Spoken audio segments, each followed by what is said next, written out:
They say you never really own land. You just borrow it from the people who came before you. My grandmother believed that deeply. She planted every tree in our orchard by hand. A quiet woman who grew apples, pears, and peaches with more pride than most people take in their resumes. When she passed, I inherited the 10-acre patch just outside our suburban town. It wasn't fancy, but it was mine. A canopy of blossoms in spring, a carpet of fruit in fall, and every tree with a story behind it. Then the letter started.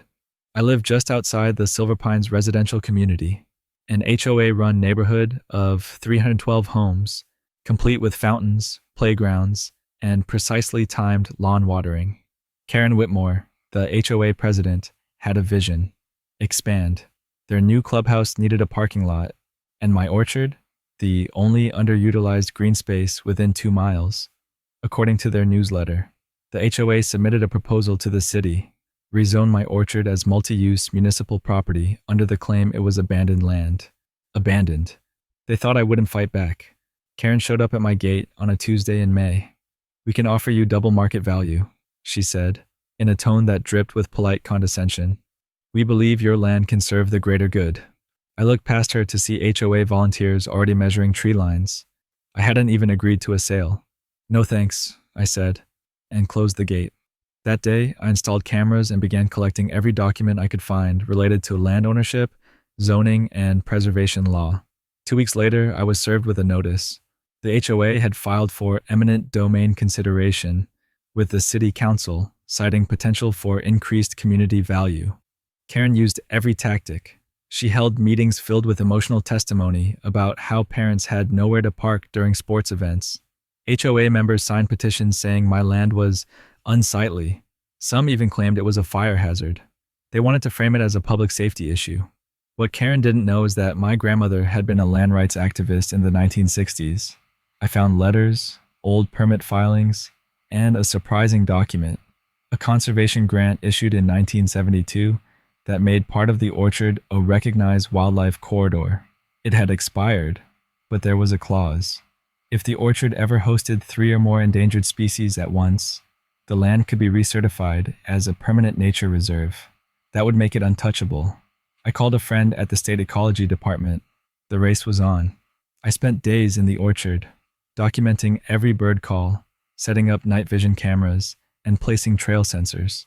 1 week in, we got footage of a pair of endangered red-shouldered hawks nesting, then a rare species of frog, then the jackpot, a migrating pair of Indiana bats, roosting beneath a peach tree.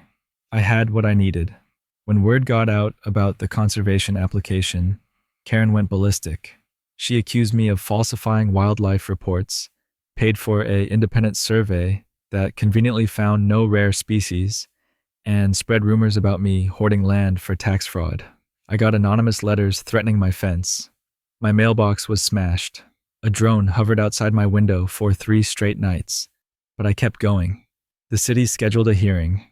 Both sides would present arguments. The room was packed. Karen gave a passionate speech about community needs, claiming I was denying children their future. I showed footage of nesting hawks, the bat recordings, and read excerpts from the 1972 grant. A wildlife biologist from the state confirmed our findings. The council went silent. Then came the twist. The city attorney revealed that if the conservation application was verified, not only would the land be protected, but the HOA could face fines for encroaching with their earlier survey equipment. 2 weeks later, the decision came. The orchard was designated a protected habitat under state conservation law, permanent, untouchable. Karen's plan collapsed overnight. The HOA had already spent $150,000 planning the lot, all of which was now a sunk cost. And because they'd used drones and unauthorized surveys, the city opened a formal investigation into privacy violations. I launched a nonprofit, the Blossom Haven Reserve. Grants came quickly. We built walking paths, educational plaques, even a small wildlife observatory. Kids from local schools came for field trips. Birdwatchers visited. The orchard became a hub for quiet joy. Karen? She resigned 6 months later. Her final newsletter entry warned about the dangers of private citizens weaponizing bureaucracy. I planted 3 new trees that spring. Each had a nameplate. One for my grandmother, one for the hawks, and one for every neighbor who stood with me. The orchard wasn't just saved, it was reborn. I still remember what my grandmother used to say: nature always remembers who takes care of it. Turns out, the law does too. Subscribe to DD Stories for more satisfying HOA takedowns.